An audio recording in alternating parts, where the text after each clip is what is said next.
जैसलमेर बस दुखांतिका और इस वक्त की दुखद और बड़ी खबर, इलाज के दौरान एक और घायल महिला ने दम तोड़ दिया।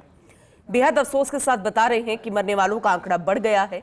कोशिश पूरी की गई कि बेहतर से बेहतर इलाज मिले, जैसे कि मुख्यमंत्री भजनलाल शर्मा का भी निर्देश था, लेकिन अफसोस इलाज के दौरान एक और घायल महिला ने दम तोड़ दिया है। बर्ड यूनिट में उपचार के दौरान बागा देवी की मौत हो गई है। गंभीर रूप से झुलसी बागा देवी ने इलाज के दौरान दम तोड़ दिया। घटना में मृतकों की संख्या बढ़कर 22 पहुंच गई है। हादसे में घायल हुए 6 लोग अभी भी वेंटिलेटर पर है। हर कोई यही दुआ कर रहे हैं, हम यही दुआ कर रहे हैं कि जल्द से जल्द वो स्वस्थ हो, अपनों तक पहुंचे, घर पहुंचे, सही सलामत घर पहुंचे। लेकिन जिस तरह से हादसा हुआ वो डरा देने वाला, जिसे लेकर अब सख्ती बरती जा रही है, कोई लापरवाही ना हो। और जिस तरह से मामला भी दर्ज हो चुका है, लेकिन वो 22 लोग जिन्होंने अपनी जान गंवा दी, उसकी क्या कोई जिम्मेदारी लेता है? इन मौतों की कोई जिम्मेदारी ले रहा है? ये कई तरह के सवाल जो कि फर्स्ट इंडिया न्यूज भी बार बार खड़े कर रहा है। लेकिन इन सबके बीच में मुख्यमंत्री भजनलाल शर्मा किस तरह से मौके पर पहुंचे, घायलों की कुशलक्षेम जानी और परिजनों से भी उन्होंने मुलाकात की। सख्त निर्देश दिए गए हैं, बेहतर इलाज घायलों को मिले। लेकिन इन सबके बीच एक दुखद खबर कि घटना में मृतकों की संख्या बढ़कर 22 पहुंच गई है।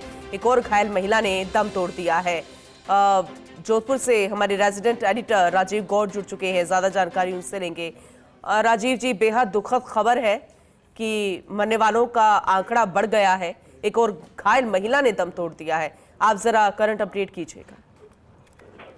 देखिए, 2 तस्वीरें हैं। एक तस्वीर जहां पर इलाज चल रहा है, 6 घायल वेंटिलेटर पर हैं, उनमें से एक बागा देवी ने दम तोड़ दिया है। इसकी पुष्टि मेडिकल कॉलेज के प्रिंसिपल BS जोधा ने की है और फतेह सिंह ने भी जो अधीक्षक उन्होंने पुष्टि कर दी। लेकिन दूसरी तरफ मोर्चरी में चारों तरफ मायूस का माहौल है। यहाँ शव देने की प्रक्रिया शुरू हो चुकी है।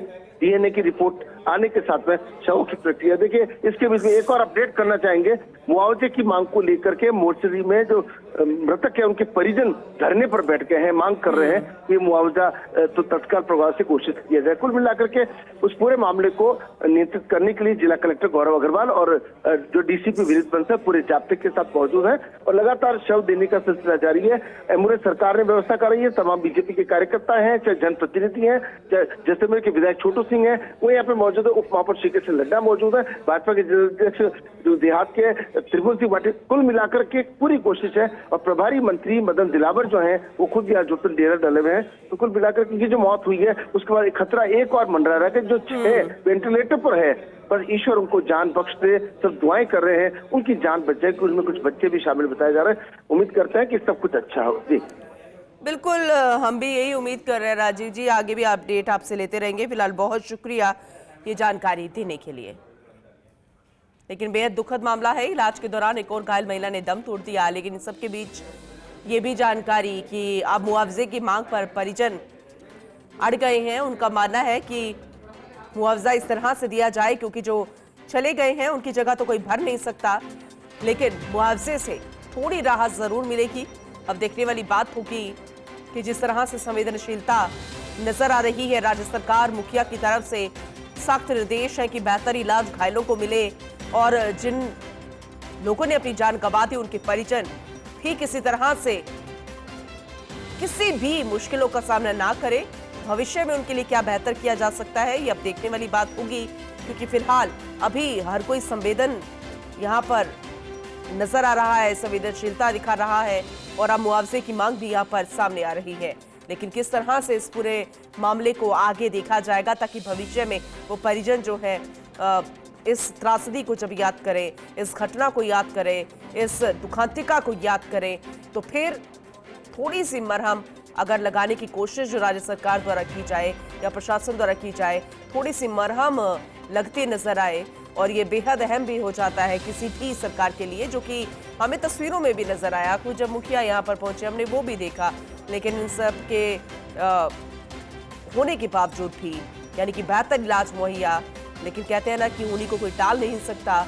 घटना में मृतकों की संख्या बढ़ गई है, 20 लोगों की मौत, 19 दरअसल लोगों की मौत हो गई थी झुलसने से।